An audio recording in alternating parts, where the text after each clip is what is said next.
শুরুতেই জানিয়ে দেব এই আসছে শরতের মধ্যেই যুদ্ধ শেষ করার আহ্বান জেলেনস্কির। জানিয়ে দেব এবার কড়া বার্তা দিলেন তুরস্কের প্রেসিডেন্ট রিসেপ তাইয়েপ এরদোয়ান। এদিকে রাশিয়াতে ইরানের সম্ভাব্য ক্ষেপণাস্ত্র সরবরাহ নিয়ে যুক্তরাষ্ট্রের উদ্বেগে। সর্বশেষ জানিয়ে দেব নিউ ইয়র্কে ইহুদিদের উপর হামলার পরিকল্পনা, পাকিস্তানি তরুণ আটক। আসছে শরতের মধ্যে যুদ্ধ শেষ করার আহ্বান জেলেনস্কির। 2 বছরেরও বেশি সময় ধরে চলছে ইউক্রেন রাশিয়ার সংঘাত। আক্রমণের শুরুতেই রাশিয়ার দৃঢ়তা থাকলেও মাঝে মাঝে সেটি ভেঙে পড়েছিল। তবে কয়েক মাস আগে থেকে নিজেদের অবস্থানে ফিরে এসেছে মস্কো। অপরদিকে ইউক্রেনকে সাহায্যের দিক দিয়ে দ্বিধাবিভক্ত হয়ে পড়েছে যুক্তরাষ্ট্র সহ মিত্র দেশগুলো। এসবের মধ্যে আসন্ন শরৎ মৌসুমের মধ্যে চলমান এই যুদ্ধ শেষ করার আহ্বান জানিয়েছেন ইউক্রেনের প্রেসিডেন্ট ভলোদিমির জেলেনস্কি। আর এই লক্ষ্যে তিনি রাশিয়াকে রাজি করাতে ন্যাটো দেশগুলোকে চাপ দেওয়ার আহ্বান জানিয়েছেন জার্মানিতে অবস্থিত মার্কিন বিমান ঘাঁটির রামস্টাইন যুক্তরাষ্ট্রের প্রতিরক্ষা মন্ত্রী লয়েড অস্টিন এর সঙ্গে আলাপকালে এই কথা বলেন জেলেনস্কি। ইউক্রেনের প্রেসিডেন্ট কার্যালয়ের ওয়েবসাইটে এই বক্তব্য বিবৃতি আকারে প্রকাশ করা হয়েছে। সেই বিবৃতির বরাত দিয়ে বিষয়টি জানিয়েছেন রুশ সংবাদ মাধ্যম আরটি। বিবৃতিতে বলা হয়েছে জেলেনস্কি পশ্চিমা দেশগুলোকে ইউক্রেনের মাটিতে ড্রোন ও ক্ষেপণাস্ত্র সহ অন্যান্য সমরাস্ত্র উৎপাদন বাড়াতে বিনিয়োগের আহ্বান জানিয়েছেন। জেলেনস্কি বলেছেন, এটি অর্জন করতে হলে আমাদের তহবিল দরকার। আমরা দ্রুত সবকিছু তৈরি করতে প্রস্তুত, যা আমাদের এই যুদ্ধের অবসান ঘটাতে সাহায্য করবে। সত্যিকারের শান্তির জন্য রাশিয়ার উপর সিদ্ধান্তমূলক চাপ প্রয়োগের মাধ্যমে আসুন আমরা এই শরৎকে রুশ আগ্রাসনের পতনের সময় করে তুলি এমনভাবে যা যুদ্ধের অবসান ঘটাবে এবং একটি নির্ভরযোগ্য আন্তর্জাতিক নিরাপত্তার ব্যবস্থা পুনরুদ্ধার করবে। মার্কিন প্রতিরক্ষা মন্ত্রী লয়েড অস্টিন অস্ত্র দিয়ে গুরুত্বের উপর জোর দিয়ে বলেন, মার্কিন যুক্তরাষ্ট্র ভূমি থেকে আকাশে নিক্ষেপণযোগ্য S-300 ক্ষেপণাস্ত্র ব্যবস্থা এবং R-27 আকাশ থেকে আকাশে নিক্ষেপণযোগ্য ক্ষেপণাস্ত্রের বিকল্প ডিজাইন এবং নির্মাণের জন্য ইউক্রেনের সঙ্গে কাজ করছে। ইউক্রেনকে ড্রোন ও ইলেকট্রনিক ওয়্যারফেয়ার সিস্টেম তৈরি করার অনুমতি দেওয়া হয়েছে। এর জন্য ওয়াশিংটন গুরুত্বপূর্ণ উপাদান কেনার জন্য $200 মিলিয়ন বেশি বরাদ্দ করে রেখেছেন। রণক্ষেত্রে কিয়েভের সাম্প্রতিক মাসগুলোতে বেশ কয়েকটি বিপর্যয়ের সম্মুখীন হয়েছেন। রুশ সৈন্যরা অবিচ্ছিন্নভাবে দনবাসে এগিয়ে চলছে এবং পকরভস্ক এলাকায় অগ্রসর হচ্ছে। দনবাস থেকে মস্কোর বেশিরভাগ সৈন্য প্রত্যাহার করতে বাধ্য করানোর আশায় ইউক্রেন 6 আগস্ট রাশিয়ার কুরস্কে আক্রমণ শুরু করে বেশ কয়েকটি গ্রাম ও সীমান্ত শহর সুজ্জা দখল করে। তবে তারপরও রাশিয়ার অগ্রগতি থামেনি। চলতি সপ্তাহে রুশ প্রেসিডেন্ট ভ্লাদিমির পুতিন বলেছেন, কুরস্কে সবচেয়ে সুসজ্জিত অভিজ্ঞ ইউনিট পাঠানোর মাধ্যমে ইউক্রেনীয় সেনাবাহিনীর অন্যান্য ফ্রন্টে তাদের অবস্থান দুর্বল করে তুলেছে। এদিকে এবার কড়া বার্তা দিলেন তুরস্কের প্রেসিডেন্ট রিসেপ তাইয়েপ এরদোয়ান। তুরস্কের প্রেসিডেন্ট রিসেপ তাইয়েপ এরদোয়ান শুক্রবার 6 আগস্ট অধিকৃত পশ্চিম তীরের দখলদারিত্বের বিরুদ্ধে আয়োজিত এক বিক্ষোভ সমাবেশে ইসরায়েলের বর্বর হস্তক্ষেপের নিন্দা জানিয়েছেন। সেখানে দখলদার বাহিনী তুর্কি আমেরিকান এক দ্বৈত নাগরিককে গুলি করে হত্যা করেছে। ইসরায়েলের এই নৃশংসতা এরদোয়ান বর্বর হস্তক্ষেপ হিসেবে অভিহিত করেছেন। এরদোয়ান সামাজিক যোগাযোগ মাধ্যম এক্সে তিনি লিখেছেন, আমি পশ্চিম তীরে দখলদারিত্বের বিরুদ্ধে আয়োজিত বিক্ষোভ সমাবেশে ইসরায়েলের বর্বর হস্তক্ষেপের নিন্দা জানাই এবং ইসরায়েলি হামলায় নিহত আমাদের নাগরিক আইনুর ইজগি আইগির রুহের মাগফিরাত কামনা করছি।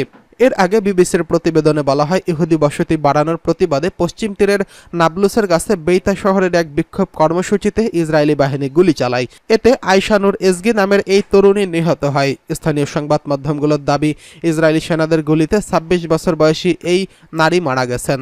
শুক্রবারের ওই কর্মসূচিতে অংশ নেওয়া একজন বিবিসিকে জানিয়েছেন, ফিলিস্তিনপন্থী ন্যাশনাল সলিডারিটি মুভমেন্টের হয়ে ওই দিনই প্রথমবারের মতো বিক্ষোভে যোগ দিয়েছিলেন এই গে।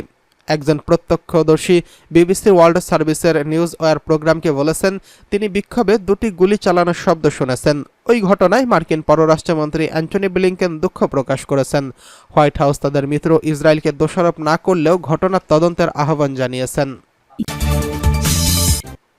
এদিকে রাশিয়াতে ইরানের সম্ভাব্য ক্ষেপণাস্ত্র সরবরাহ নিয়ে যুক্তরাষ্ট্রের উদ্বেগে।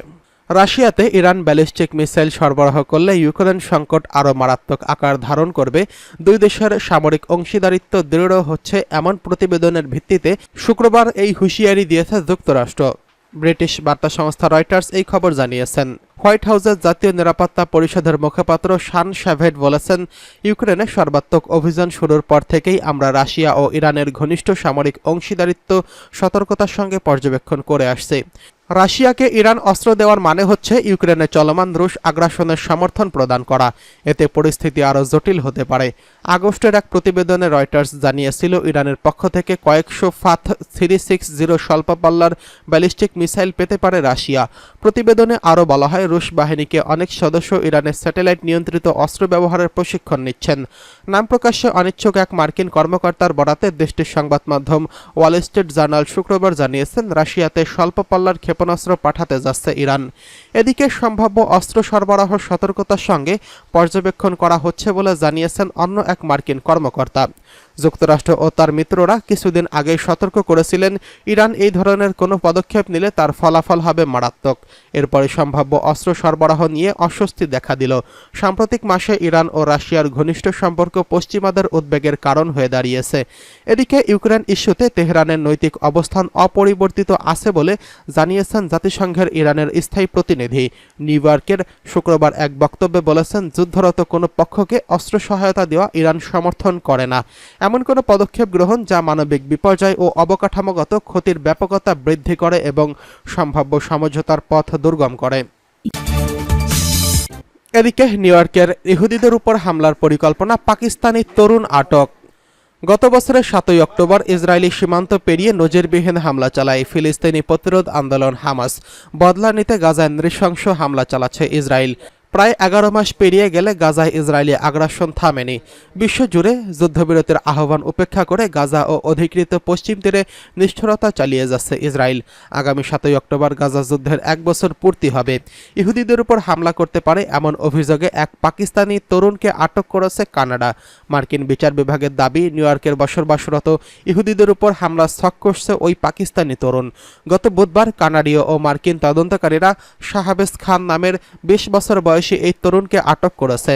আজ এক প্রতিবেদনে এই তথ্য জানিয়েছে বার্তা সংস্থা রয়টার্স জানিয়েছে, যুক্তরাষ্ট্র সংলগ্ন কানাডা সীমান্ত এলাকা থেকে প্রায় 12 মাইল দূরে কুবেইকের থেকে আটক করা হয় শাহাবেজকে।